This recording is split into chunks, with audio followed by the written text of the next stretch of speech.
At 130 degrees Fahrenheit, a working mule drinks itself toward death or toward survival. There is no middle ground. In 1884, teamsters drove 18 mules and 2 horses across 165 miles of the hottest terrain on the North American continent, hauling 36 tons of cargo through Death Valley to a railroad spur in Mojave, California. They carried 1,200 gallons of water in an iron tank hitched behind the freight wagons.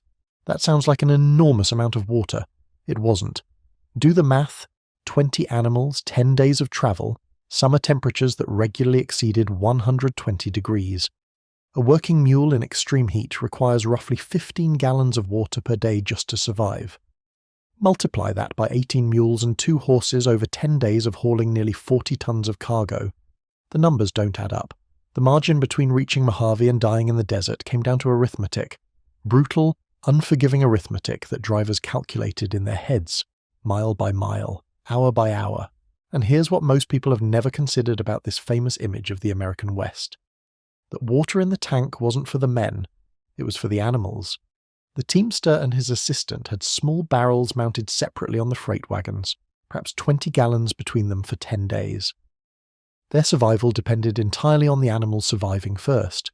If the mules died, the men couldn't pull 73,000 pounds of wagon and cargo to safety. They couldn't even carry enough water to walk out. One miscalculation in the water math and 20 animals would collapse in their traces. The men would follow within hours. The desert kept score and the desert never forgot a mistake. October 1884. Harmony Borax Works. 2 hours before dawn. The Funeral Mountains rise black against a sky just beginning to purple along the eastern horizon. The air smells of salt and sulphur, the distinctive mineral odour of a landscape that was once an ancient lake bed and is now one of the most desolate places on Earth. Below, on the salt flats near Furnace Creek, lantern light flickers across the adobe walls of the processing plant where Chinese labourers have been working through the cooler night hours. These men earn $1.30 per day, less money than the mules cost to feed, scraping crystallized borax from the valley floor with hand tools and hauling it to the refinery in wheelbarrows and small carts. The temperature at this hour has dropped to 92 degrees, as cool as it will get. By noon, the thermometer will exceed 120. By mid-afternoon, the ground temperature will approach 150 degrees, hot enough to cook meat, hot enough to blister skin through boot leather, hot enough to kill a man who lies down and doesn't get up within minutes. This is the window. These pre-dawn hours when men can work without risking heat stroke, when mules can be harnessed without going mad from the temperature. The borax wagons must be loaded and moving before the sun clears the mountains, because once that sun rises, the race against heat begins and doesn't stop for 10 days. The scene unfolds with mechanical precision born from repetition. Teams have been making this run since 1883, and every motion has been refined through hard experience. Sacks of processed borax, white crystalline powder refined from the cotton ball deposits scraped off the valley floor, are stacked into wagon beds built from solid oak. The borax itself represents weeks of labour. Chinese workers gathering raw material from the salt flats, the processing plant dissolving the crude ore in boiling water mixed with carbonate of soda, the solution settling in massive tanks before being drawn off into crystallizing vats where pure borax slowly precipitates out. Each wagon measures 16 feet long, 6 feet deep, 4 feet wide. Empty, a single wagon weighs 7,800 pounds, nearly 4 tons of wood, iron and steel before a single pound of cargo is loaded. The rear wheels stand 7 feet tall, taller than most men, rimmed with iron, an inch thick and 8 inches wide. The front wheels measure 5 feet in diameter. Each wheel weighs approximately 1,000 pounds. The spokes are split oak, 5.5 inches wide at the rim tapering to 4 inches at the hub, designed to flex slightly under load rather than crack. These are not wagons in any ordinary sense. They are mobile fortresses, overbuilt to the point of apparent absurdity, constructed to survive terrain that would shatter conventional freight equipment in a single trip. The man who designed them understood something fundamental about Death Valley that most engineers never grasp. Out here, efficiency doesn't matter. Survival matters. Build it twice as strong as you think you need and you might have built it just strong enough. Build it right the first time, or don't build it at all, because there are no repair shops between Harmony and Mojave, no spare parts, no second chances. Behind the two freight wagons sits the third vehicle in the train, a 1,200-gallon iron water tank mounted on a wagon chassis. Not wood, never wood. Wood cracks in this heat. Wood splits. Wood warps and fails precisely when you need it most. The tank is iron because iron survives, and the water inside that tank is the single most valuable cargo in the entire operation. More valuable than the borax by orders of magnitude. More valuable than the wagons themselves, which cost $900 each to build, a small fortune in 1883 dollars. 24 tons of refined borax ore might bring $3,000 at the Mojave railhead, enough to make the operation profitable. But 1,200 gallons of water in the middle of Death Valley, that water is literally priceless. You cannot buy it at any price because there is no one to sell it to you. You cannot borrow it because there are no neighbours. You cannot find more because the desert has already been surveyed and every water source mapped. What you carry is what you have, and what you have must last until you reach the next spring, or you die. The entire economic logic of the borax operation rests on that iron tank, and the calculation of whether its contents will sustain 20 animals across the miles to the next water source. The man responsible for this system was JWS Perry, superintendent of Harmony Borax Works. Perry was not a wagoner by training. He was a druggist, a pharmacist who had somehow ended up managing one of the most hostile mining operations in North America. The historical record doesn't explain how a man who mixed medicines in a shop came to oversee a borax refinery in Death Valley, but frontier careers often followed unlikely trajectories. What matters is that Perry possessed something more valuable than specific experience. He possessed the capacity for systematic thinking, the ability to break down a complex problem into its component parts and solve each part with methodical precision. When William T. Coleman, the San Francisco businessman who owned the borax works, decided to stop paying outside contractors to haul his product and instead run company-owned wagon trains, he gave Perry a seemingly impossible problem to solve. Design wagons that can carry 10 tons of borax or across terrain that destroys ordinary wagons. Design a route across 165 miles of desert that includes the lowest point in North America and temperatures that can kill unprotected humans in hours. Design a water system that keeps 20 animals alive and working for 10 days in heat that regularly exceeds 120 degrees. Design feeding and supply logistics that don't waste payload capacity.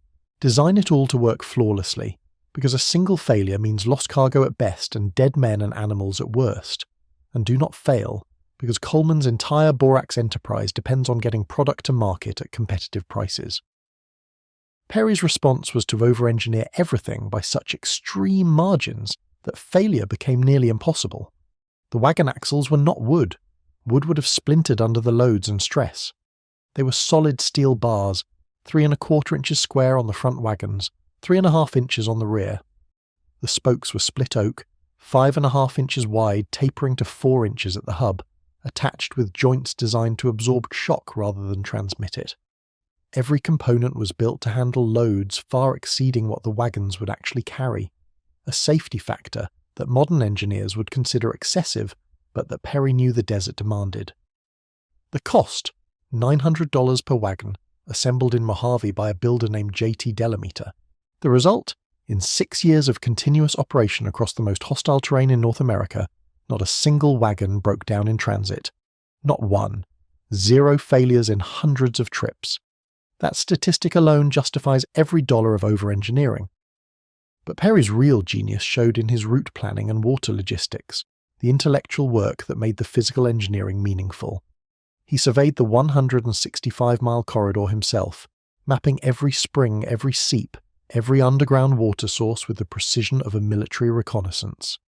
He identified the dry camps, stretches where no water existed within practical hauling distance, and designed systems to supply them artificially. He calculated consumption rates based on animal weight, ambient temperature, and workload. He calculated travel speeds based on terrain, load weight, and animal endurance. He calculated safety margins that assumed everything would go wrong and still left room for survival. And he understood something about mules that most people in the transportation business overlooked. These animals were not simply draft stock, interchangeable with horses or oxen. They were precision instruments, biological machines evolved over centuries specifically for work in harsh conditions. A mule's physiology differs from a horse's in ways that matter enormously in the desert. Water efficiency, heat tolerance, metabolic flexibility, psychological stability under stress. Get the math right, and mules would perform flawlessly trip after trip. Get it wrong, and the desert would claim them all. Perry got the math right. The animals being harnessed in the pre-dawn darkness represent a specific configuration that Perry developed through trial and error. 18 mules arranged in pairs, chained together across 135 feet of steel links running back to the first wagon. 2 horses, larger, stronger, but less heat-tolerant than mules, positioned as wheelers directly in front of the wagon tongue. The horses provide the brute strength needed to start 73,000 pounds of dead weight moving from a standstill. They absorb the jarring shock transmitted through the wagon tongue when the caravan hits rough terrain. Each wheeler weighs over a ton. The mules average perhaps 1,000 pounds each. Together, the 20 animals generate the pulling power needed to move cargo that would have required 40 horses in more moderate climates. Mules are hybrid animals, the offspring of male donkeys and female horses, and they inherit the best working characteristics of both parent species. They are stronger than donkeys, more heat-tolerant than horses, and vastly more intelligent than either. A mule will not work itself to death the way a horse will. When a mule reaches its limits, it stops. It refuses. This stubbornness, often characterized as a flaw, is actually a survival mechanism that Perry recognized and planned around. The route from Harmony Borax Works to Mojave crossed terrain that seems purposefully designed to kill anything that attempts to cross it. The first challenge was simply getting out of Death Valley itself, a basin that sits 282 feet below sea level, the lowest point in North America and one of the lowest points on any continent. Heat pools in this basin like water in a bowl. Air temperatures that might be survivable at higher elevations become lethal at the valley floor. The wagons climbed through Wingate Pass, ascending thousands of feet over roads that Chinese labourers had literally carved from raw desert using nothing but sledgehammers, picks and muscle. Before they could even reach the pass, they had to cross the Devil's Golf Course, a salt flat so rough and jagged that Perry's workers had to smash down pinnacles of crystallized rock salt to create a passable surface. Imagine a frozen sea made of salt, all sharp edges and uneven footing stretching for miles. The wagon wheels that survived this crossing had to be rebuilt from oak and iron, rather than conventional materials because anything else would have been ground to splinters. Beyond the valley, the Mojave Desert stretched for over 100 miles of sand, rock and scrub vegetation that offered almost no shade and almost no water. Summer ground temperatures in the Mojave can exceed 160 degrees. The air shimmers with heat mirages that can disorient even experienced travellers. Water sources are separated by distances that seem calculated to exceed the endurance of animals and men. The entire journey took 10 days under normal conditions. Average daily progress, 17 miles. Any faster, and the animals would overheat, their core temperatures rising past the point where their cooling systems could compensate. Any slower, and the water would run out before the next spring could be reached. 17 miles per day was not a target chosen for efficiency or convenience. It was the precise balance point between thermal death and dehydration death, the only speed that gave teams a chance to survive. Consider now the mathematics that determined survival. Under normal working conditions, moderate temperatures, reasonable loads, a draft mule requires 10 to 13 gallons of water per day. But conditions crossing Death Valley in summer were not normal. At temperatures exceeding 100 degrees Fahrenheit, mules consume water at a rate of approximately 9% of their body weight daily. A 1,000-pound mule working in 120-degree heat, while pulling nearly 4 tons of its share of a 73,000-pound load. The water requirement approaches 12 to 15 gallons per day. 18 mules at that rate equals 216 to 270 gallons daily for the mules alone. The two-wheeler horses, larger and less efficient at heat dissipation than mules, require even more, perhaps 15 to 20 gallons each. Conservative total estimate for the entire 20-animal team in peak summer conditions, 250 to 300 gallons per day. Now look at the water tank, 1,200 gallons. Divide by 250 gallons daily consumption. The tank provides 4 to 5 days of water. The trip takes 10 days. That arithmetic only works if you can refill along the way. And this is where Perry's systematic thinking saved lives.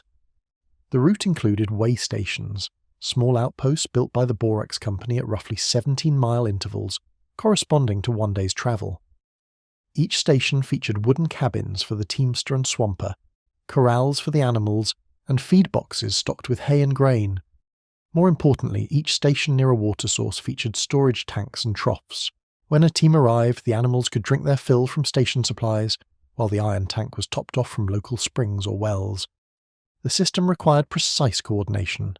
A team leaving Harmony Borax Works would pass teams heading the opposite direction, empty wagons returning from Mojave to pick up another load. These outbound teams carried their own supplies: feed, water, equipment. As they travelled, they dropped supplies at successive way stations along the route. When a loaded team came through heading toward Mojave, the supplies were waiting. No payload space wasted on provisions, every pound of capacity reserved for borax. But there was one section of the route where even this elegant system couldn't solve the fundamental problem of water scarcity. A dry camp, a mandatory overnight stop positioned where the terrain demanded rest, but where no water source existed within practical hauling distance. The animals had to stop. They had to rest, but there was nothing to drink for miles in any direction. Perry's solution demonstrated his engineering mindset applied to logistics rather than materials. He added a 500-gallon water wagon to the outbound trains heading toward Death Valley, empty wagons returning to pick up another load of borax. This 500-gallon wagon would be hauled to the dry camp and left there, full of water, positioned for the next loaded team coming through heading toward Mojave. The arriving loaded team would water their animals from this cache, drink what they themselves needed, rest overnight, then hitch up the now empty 500-gallon wagon and take it back to the nearest spring on the next leg of their journey toward Mojave. At that spring, the empty wagon would be refilled and left for the next outbound team to collect and haul back to the dry camp, completing the cycle. This shuttle system meant that water effectively flowed backward along the route, carried toward Death Valley by empty wagons so that loaded wagons could find it waiting when they needed it most. The logistics choreography was precise to the point of artistry. A loaded team leaving Harmony Borax Works on Monday would arrive at the dry camp on Thursday, expecting to find water left there by an empty team that had passed through on Tuesday. If the timing slipped, if a wagon broke down, if animals fell sick, the whole system could collapse and leave a loaded team stranded without water in lethal heat. But it never did. The system worked for 6 years without a single recorded failure at the dry camp. That's not luck. That's systems thinking executed flawlessly under the most unforgiving conditions imaginable. The two men responsible for executing this system, the teamster and the swamper, were among the most skilled labourers in the American West. The teamster, also called the mule skinner, controlled 20 animals spread across 180 feet of chain and harness, using only a cotton rope called a jerk line, and a whip with a 22-foot lash on a 6-foot handle. He rode the left-wheeler horse, or sometimes sat on the lead wagon working the brake on descents. His wages ranged from $100 to $200 per month, excellent pay for the era, reflecting the skill and danger of the work. The swamper served as assistant, cook, and emergency backup. He typically rode the rear wagon, operating its brake on downgrades and maintaining sight lines on the full length of the train. He carried a can of small rocks, which he would throw at inattentive mules to bring them back to focus. Both men were responsible for all veterinary care, all equipment repairs, all feeding and watering, and all decisions about pace and timing. There were no supervisors on the trail, no communication with the borax works once they left. For 10 days, these two men were solely responsible for 20 animals, 73,000 pounds of cargo, and their own lives. The pressure of thirst on the animals created some of the most dangerous moments of each trip. A teamster named Salty Williams described what happened when mules became severely dehydrated, his words recorded by the writer Mary Hunter Austin in her 1903 book The Land of Little Rain. "Hot days," Williams said. "The mules would go so mad for drink that the clank of the water bucket set them into an uproar of hideous maimed noises and a tangle of harness chains." Picture 18. Mules and 2 horses chained together across 135 feet, all of them frantic with thirst, lunging toward the sound of water sloshing in a bucket. The potential for catastrophe was enormous. Animals tangling in their traces, legs breaking, harnesses snapping. A teamster losing control of his jerk line at exactly the wrong moment. Salty Williams dealt with these situations the only way possible: cursing and yelling at the mules until they were silenced. Brute force of personality applied to brute force of animal panic. There was no other option. The seasonal variations added another layer of complexity to the water calculations. Harmony borax works operated primarily during cooler months, October through May, when temperatures were merely brutal rather than absolutely lethal. But even in winter, Death Valley daytime temperatures regularly exceeded 100 degrees. Summer operations required shifting to the Amargosa Borax Works, located near present-day Tacoma, California, at higher elevation where summer temperatures reached only 110 degrees. Company records describe this as comparatively cool. The route from Amargosa to the railhead differed from the Harmony route, requiring different water staging, different way station configurations, different calculations. Every variation demanded new math, new logistics planning, new margins for error that couldn't exist because errors meant death. What makes this system remarkable isn't just that it worked, it's how well it worked, and for how long. Between 1883 and 1889, the 20 mule teams hauled more than 20 million pounds of borax out of Death Valley. 6 years of continuous operation, hundreds of round trips, and in all that time, according to multiple historical accounts, not a single wagon broke down in transit on the desert. Not a single animal was lost. That statistic seems almost impossible when you consider the conditions. Temperatures regularly exceeding 120 degrees, loads approaching 40 tons total weight. Terrain that included mountain passes, sand washes, and the Devil's Golf Course. Equipment that was state-of-the-art for 1883 but primitive by any modern standard. Men making life-or-death decisions about water rationing based on experience and instinct rather than instrumentation. The margin between success and catastrophic failure was measured in gallons and miles, calculated by teamsters who carried the math in their heads because there was no other way to carry it. The animals survived because mules are physiologically extraordinary. A mule can tolerate body water loss of up to 30% of its normal body weight before suffering organ failure. A horse begins dying at 15% dehydration. Mules can also rehydrate faster than almost any other large mammal, drinking 24 to 30 litres of water in 2 to 5 minutes without apparent ill effects. They reduce their sweating rate under extreme heat conditions, conserving internal water stores. They maintain feed intake even when water deprived for extended periods, unlike horses, which stop eating when thirsty. Evolution designed the donkey, the mule's paternal ancestor, for survival in the deserts of North Africa. The mule inherited that desert adaptation combined with the size and strength of its horse mother. Perry recognized what he had and built a system around it.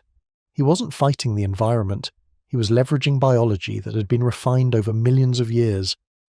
The end of the 20-mule team era came not from failure but from obsolescence, the inevitable fate of any technology when circumstances change faster than the technology can adapt. In 1889, new borax deposits were discovered near Barstow, California, much closer to existing railroad lines than the Death Valley works had ever been. The economics of the Harmony and Amargosa operations collapsed overnight. Why haul borax 165 miles across the most hostile terrain in North America, when you could ship it 20 miles on relatively flat ground to the same railroad? The differential in transportation costs made Death Valley borax uncompetitive almost immediately. William T. Coleman, already financially overextended from various business ventures, declared bankruptcy shortly after. His borax properties passed to Francis Marion Smith, known throughout the industry as Borax Smith, who closed the Death Valley operations entirely and shifted company focus to the new Barstow area deposits. The 20-mule teams continued operating from the Barat mines near Calico, 3 miles east of the old mining town, until 1898. But even that relatively short haul eventually became obsolete when the Barat and Daggett Railroad was completed, replacing animal power with steam locomotion. The age of the great wagon trains was over, rendered irrelevant by the same industrial progress that had created demand for borax in the first place. But the mathematics that made those trains possible, the water calculations, the logistics choreography, the biological engineering of mule selection, represents something that transcends the specific industry it served and the specific era in which it operated. This was systems thinking applied to survival in its purest form. Every variable accounted for, every failure mode anticipated, every margin calculated to the last gallon and the last mile. The teamsters who drove those routes were not simply labourers. They were applied mathematicians working in a discipline where incorrect answers were punished by death. The 20 mule teams operated in an environment that actively tried to kill them every single day. Temperatures that could cause heat stroke in minutes. Distances that exceeded any animal's natural range without water resupply. Loads that would have destroyed lesser equipment. And yet, they succeeded. Not through luck or heroism, but through calculation. Through the systematic application of intelligence to an impossible problem. The wagons still exist, preserved as monuments to an era that seems almost impossibly remote from our air-conditioned, GPS-navigated present. One original set sits at Harmony Borax Works in Death Valley National Park, positioned on the salt flats where the loading once took place, the iron and oak slowly weathering in the same brutal climate that tested them over a century ago.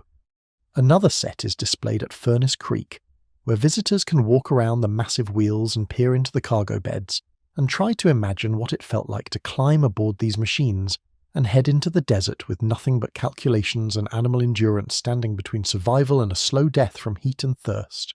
The wagons look like relics now, massive, impractical, impossibly heavy machines from a vanished age when animal muscle moved the commerce of nations and men, solved engineering problems with overbuilt iron rather than computer optimization. But look closely at the iron water tank hitched behind them. That tank represents something more than transportation history. It represents the precise calculation of survival, under conditions that left no room for error. 1,200 gallons for 165 miles. 20 animals consuming 250 gallons per day in peak heat. Way stations spaced at 17-mile intervals. A 500-gallon shuttle wagon cycling water to dry camps in an endless choreographed loop. Feed dropped by outbound teams for pickup by loaded teams moving in the opposite direction. Every element interlocking with every other element. Every calculation building on previous calculations in a chain that could not afford a single weak link. Zero room for error because the desert never offered second chances and never would. By 1889, the Harmony Borax Works had produced borax worth millions of dollars. The 20 mule teams had moved 20 million pounds of product across terrain that killed unprepared travellers in hours. The animals that pulled those loads, 18 mules and 2 horses per team, survived conditions that would have destroyed horses working alone.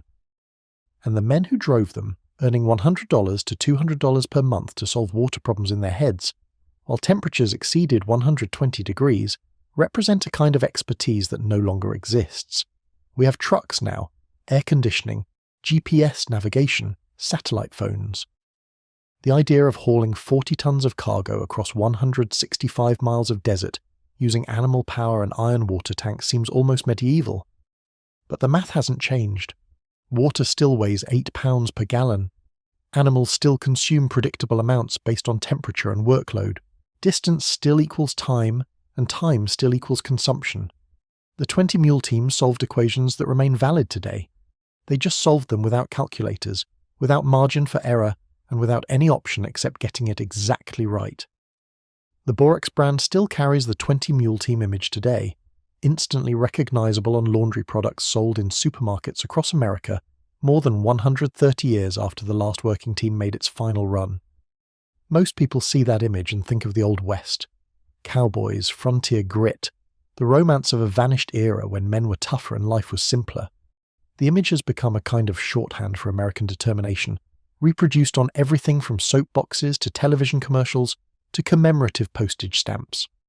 But what that famous image doesn't show, what the marketing never mentions, is the water math that made those teams possible in the first place. The 1,200 gallons that had to last until the next spring or the next way station. The 250 gallons per day that 20 animals needed just to keep their organs functioning in 120-degree heat. The choreographed shuttle of 500-gallon wagons moving water to dry camps in an endless logistical ballet. The teamsters who carried those calculations in their heads, because writing them down wouldn't have helped anyway. You either knew the math or you died, and there was no one out there to check your work. That's the hidden history of the 20 mule teams, not romance, not adventure, not the sanitized nostalgia of television westerns and laundry commercials. Mathematics applied to survival, performed daily at temperatures that could kill unprotected humans in hours, by men whose calculations had to be perfect every single time, because the desert was always waiting. always watching, always ready to collect on the smallest error. 20 million pounds of borax hauled out of Death Valley over 6 years. Hundreds of trips across 165 miles of lethal terrain. 0 animals lost, 0 wagons broken. That's not luck and it's not romance. That's the water math, executed flawlessly in one of the most hostile environments on Earth.